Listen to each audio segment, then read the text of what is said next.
Obviously, with your own results and the results of Ross County above you, you now find yourselves 11 points off the top of the table, as you well know. How do you rate your chances now of automatic promotion? Yeah, look, it's still possible. It's going to be very, very difficult. You know, we really have to go on a very, very good run to do it. We still have to play Ross County twice, so I think these games will be vital. If we can take maximum points in that, then that gives us an opportunity, but it's going to be tough. Obviously, at the moment, playoffs are looking more likely for you, but you don't concede defeat in the race for the title. Not at all, no, not at all. But this is a tough league, as you can see the results every weekend that we had previously. You know, every team can beat each other, and we know that both teams will drop points in this race to the end. You know, we have to make sure we pick up a lot more than them, and it's going to be tough. There's no denying it. It's going to be very difficult, but there's still a good chance that we can get there. And do you feel if you can get the victories, you know, and continue to do that, you can start to put the pressure back on Ross County? Oh, definitely. You know, things can change within a week in football. You know, there's 3 games, 9 points to play for. You know, if you have a great 7 days, you know, or a bad 7 days, you can get a massive swing. How has the mood been in the camp since obviously they went that bit further ahead during the week? You know, has it been difficult to sort of lift the spirits, or are the squad focused on the fact that they can still... As a group of players, I have to focus on the game on Saturday. That's the only thing we can look at, and it's the most important thing for us as well. So there's been no negativity coming from the group at all. Obviously, after the game on Saturday, there was disappointment, but we came back in, and it was about focusing on the next game. And obviously, you play Dunfermline this weekend, but Ross County lie in wait next week. You know, how important are these games now? They're all important. There's 9 games to go. You know, we're a significant distance behind, so we have to make sure we win these games. So the coming week will probably tell the story of what's going to happen at the end of the season. Do you think this could be a sort of defining week for you, this couple of games? Yeah, it will be, for both teams. Yeah, and most of the teams in the league, when you look at it, it's extremely tight. You know, and if teams are playing 3 games in 7 days, you know, what you get out of that, those 3 games will have a huge bearing on the end of the season. If you do find yourselves in the playoff position, you know, how difficult is it going to be for Dundee United to be promoted? Look, first and foremost, we're still aiming to try and go automatic, so we're not going to take away from that. But when you get into the playoffs, it's tough. But you know, one of the beauties is it's an opportunity to get up. You know, and a fantastic opportunity as well. You know, so where you finished, you know, 2nd, 3rd or 4th, you've got a chance of going up. You know, and if you can build momentum into that, then all the better. And obviously you faced Dunfermline this weekend, a team who have been doing well lately themselves, trying to get in the playoffs. How difficult a challenge are they going to make it for you? Yeah, like I said earlier on, you know, every team in this league now is doing well, good players, good structure, and tough teams to beat. That's why, you know, teams will drop points, but we're in a situation where, you know, we have to go and win. You know, we have to continue to get back on the horse again and go again and keep picking up 3 points if we can. Dunfermline Saturday won the last 5 games. Don't think they've conceded a goal. That's not going to be an easy task for them this week. Yeah, it's going to be tough, down there. You know, we had a good result down there a few months ago.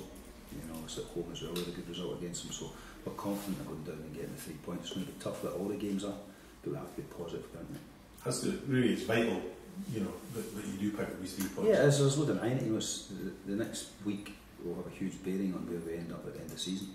You know, so we have to try and get maximum points from it. Looking at the last 2 games, obviously things haven't spun out maybe as well as you'd hope. The team hasn't played as well as you have. Is this something that's causing you concern coming into the last part of the season? The disappointment for me is especially the game Saturday. You know, we had opportunities to win the game.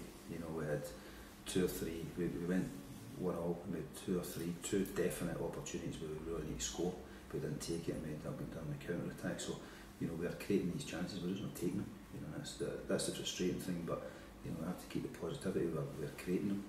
We just need to try and get them over the line. Looking at the game on Saturday past there, some of the decisions were a bit questionable by the referees. Is that frustrating for you when you're trying to understand it? You know, you want to be coming in after the game speaking about the players and the teams and moments that the players have created, you know, not speaking about referees. So, you know, there's nothing you can do about it at the end of it. You know, sometimes you hope that it evens itself over the course of the season, you know, and you hope that you get the decisions in the rubbery green when it comes. Do you feel there's pressure mounting on the players and yourself to get to the Premier League and something off? Yeah, no, I think there's pressure in every team in this league. I think there's pressure in Dundee United, Ross County, Ayr United, even the teams at the bottom, Partick, Falkirk, Alloa as well. You know, everyone has got that pressure, but it's part and parcel of football, you just deal with it. What do you think you can do then to put things right? Score more goals than Dunfermline on Saturday. You can answer to that. You're now also not just looking at the top, but looking behind, because 6 points behind are Ayr and Dunfermline. Is that something that you're conscious of, that you have to look behind as well as ahead? No, we'll look forward. You know, we'll look to try and gun down Ross County. That's what we're aiming for. And if we continue to focus on them, put our full focus on them, and what's behind us will take care of it.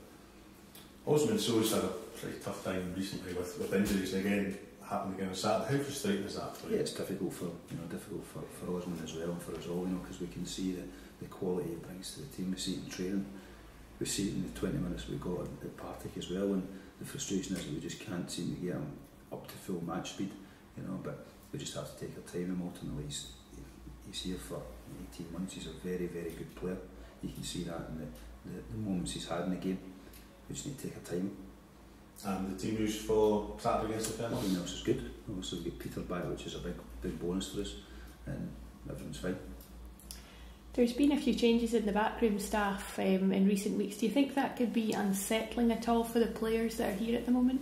Yeah, not at all. When you're a player, you come in and you train and you do your work and you prepare and then you go home. So no, that's got no bearing at all. This week has been probably quite an eye-opener for football clubs as a whole, with some of the things that have been happening from the terraces coming onto the pitch. What's your views on these things that happen? It's not acceptable at all. You know, it seems to be creeping into the game again. I think we had it in the 80s and the early 90s, and we managed to eradicate it, but it's coming back now. And you know, we talk about strict liability, but I think there's got to be personal liability as well for people. You know, you've got to understand you can't come to games and do that. It's very, very difficult for football clubs to look after a stadium and stop people going onto a football pitch. You know, at Tannadice we can get 8 to 10,000 there at times. You know, if you've got one guy that hasn't got that personal restraint or the ability to stay off the pitch, then he shouldn't be there. You know, and I think we're talking about strict liability, but it's quite a bit personal. People come and have to have a responsibility. That's not acceptable. I'm not going to do it. People around the building as well have to try and help with it. Do you think it's going to have to come to something like points deduction before it actually starts to come through? I hope it doesn't come to that. You know, I hope people start realising that it's not acceptable at the game. We've said for a long time that we have to make sure that when something like that happens, it becomes front page news. It's important that the punishment is front page news as well, so that we highlight what happens to the culprit. Because what happens generally, we get 2 or 3 days of it in front and back page, and then nobody finds out what the actual outcome of it was. So people who maybe have it in their head that they think they're going to come on don't have that negativity of this could happen to me, because they don't know. It's happened several times and nobody knows what the outcome is. So we have to publish that as well. We have to make it, you know, visible to people that it's not acceptable, and if it does happen, this is what's going to happen to you. Is there any update in terms of who's going to take over the reserves now? At the moment we're just taking our time with it. You know, we're going to assess and speak to a few people and try and move it forward. Does it make your job more difficult, because obviously you're not liaising with the same people now? No, not at all. You know, I mean, football clubs move on, we progress, and I think it's important we get the right person in the position. You know, and that age group's so important for this club.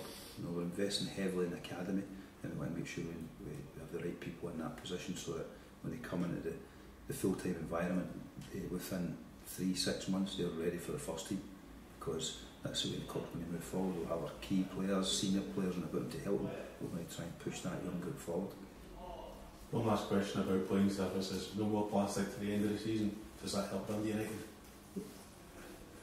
To be honest, the AstroTurf doesn't bother me at all. You know, I know there's certain players and certain people that don't like it, but at the end of the day it's green and it's got lines on it. You know, you go and play, and you know, it's neither here or there. Sometimes you're better playing in Astro because you get a better surface, so it doesn't bother me.